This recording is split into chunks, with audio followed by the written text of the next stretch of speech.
د نن ورځې تازه او مهم خبر ته ښه راغلاست.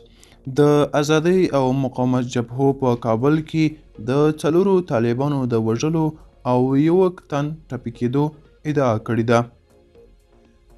سلام ستړي مشئ، ښه راغلاست سرخط نیوز ته. ګرانو کتونکو پوره جزئیات را سره همدلته ترلاسه کړئ او که چیرې غواړئ نور تازه او مهم خبرونه ترلاسه کړئ نو همدا اوس سرخط نیوز یوټیوب چینل د سره سبسکرایب کړئ ترڅو موږ وکولی شو چې خپل تازه او مهم معلومات تر تاسو ته ورسو.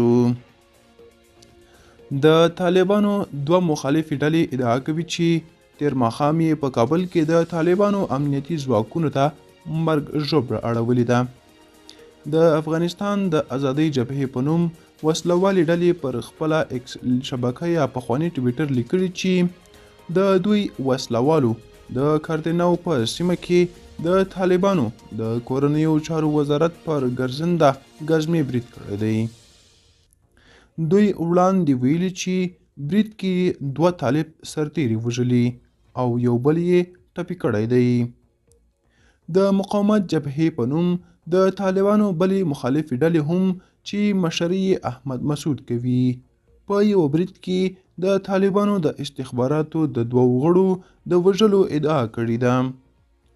دغه جبهې په یو خبرپاڼه کې ویلي تیر ماښام یې د غزني اټي په سیمه کې د طالبانو هغه ګزمه په نښه کړې چې پر موټر سایکل ګرځېده. خپلواکو سرچینو او د طالبانو حکومت تر اوسه د دغو ادعاو په اړه څه نه دي ویلي او ازادي راډیو هم په خپلواکه توګه نشي تاییدولی.